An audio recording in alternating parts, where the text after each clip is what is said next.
আমরা সবাই ধনী হতে চাই। কেউ অসৎ পথে ধনী হয়, আবার কেউ সৎ পথে ধনী হয়। ধনী হতে হলে অনেক কষ্ট করতে হয়, প্রচুর পরিশ্রম করতে হয়। পৃথিবীতে কিছু মানুষ অনেক ধনী হতে পেরেছে, আর বাকি সব গরিব। ধনী মানুষ কি এমন কাজ করছে যার জন্য তারা আজ এত ধনী? আপনি যদি একজন মুসলিম হয়ে থাকেন এবং আপনি যদি অনেক অভাবের মধ্যে থাকেন, তাহলে আপনার জন্য এই ভিডিওতে আমি ইসলামের ধনী হওয়ার উপায় নিয়ে আলোচনা করব।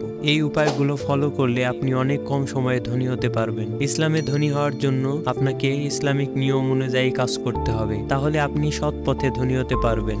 বেশি বেশি আল্লাহর শুকরিয়া আদায় করা। আল্লাহর শুকরিয়া মুমিনের সফলতার সোপান। শুকরিয়া আদায়কারীদের শুধু নেয়ামতের উপরই রাখা হয়, সুতরাং যা আছে তাতেই শুকরগুজার করতে হবে। আল্লাহ তাআলা বলেন, যদি তোমরা শুকরিয়া আদায় করো তাহলে আমি অবশ্যই তোমাদের নিয়ামত বাড়িয়ে দেব, আর যদি তোমরা অকৃতজ্ঞ হও নিশ্চয়ই আমার আযাব বড় কঠিন।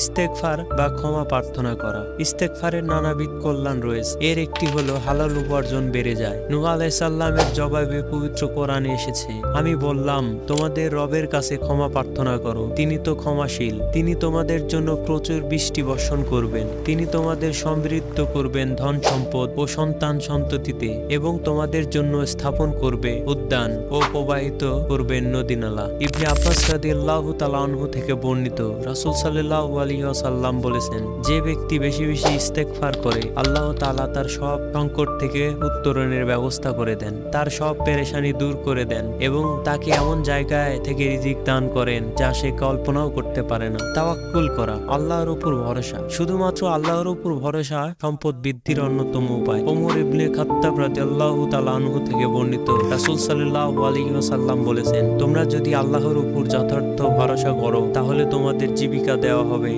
যেভাবে পাখি রিজিক প্রাপ্ত হয়। পাখি সকালে ক্ষুধার্ত অবস্থা বের হয় এবং পেট পূরণ করে সন্ধ্যায় বাসায় ফেরে। যে ব্যক্তি আল্লাহকে ভয় করে আল্লাহ তার পথ করে দেবেন আর তাকে তার ধারণাতীত উৎস থেকে রিজিক দান করবেন। যে ব্যক্তি আল্লাহর উপর নির্ভর করে তার জন্য আল্লাহই যথেষ্ট। আল্লাহ তার ইচ্ছা পূরণ করবেই। আল্লাহ সবকিছুর জন্য স্থির করেছেন নির্দিষ্ট মাত্রা। আল্লাহর ইবাদতে গাফলতি না করা। ইবাদত রিজিকে বরকত আনে। মহান আল্লাহ তাআলা বলেন, আর যদি তারা তাওরাত ও ইনজিলের এবং যে কিতাব তাদের রবের পক্ষ থেকে তাদের প্রতি অবতীর্ণ হয়েছে তার যথারীতি আমলকারী হতো, তাহলে তারা উপর থেকে এবং পায়ের নিচ থেকে প্রাচুর্যের সঙ্গে ভক্ষণ করত। তাদের একদল তো সরল পথে পথিক, আর তাদের বেশিরভাগ এমন যে তাদের কার্যকলাপ অতি জঘন্য।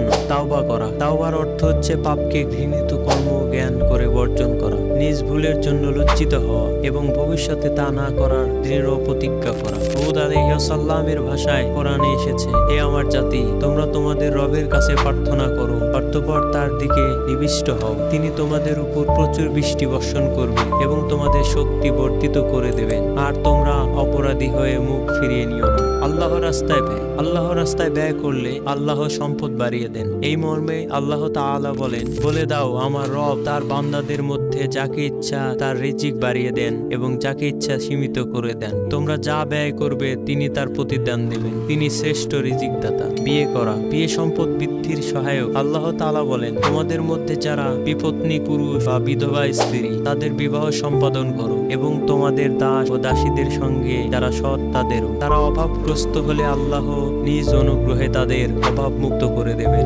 আল্লাহ তো প্রাচুর্যময় সর্বাজ্ঞ। সম্পদ বৃদ্ধির জন্য দোয়া। ঈসা ইবনে মরিয়ম আলাইহিস সালাম সম্পদ বৃদ্ধির জন্য এই মর্মে দোয়া করেন যে, হে আল্লাহ, হে আমার রব, আমার প্রতি আকাশ থেকে খাদ্য অবতীর্ণ করুন, যেন ওটা আমাদের জন্য অর্থাৎ আমাদের মধ্যে যারা প্রথমে এবং যারা পরে সবার একটা আনন্দের বিষয় হয় এবং আপনার পক্ষ থেকে এক নিদর্শন হয়ে যায়, আর আমাদের খাদ্য প্রদান করুন, আপনি তো সর্বোত্তম খাদ্য প্রদানকারী।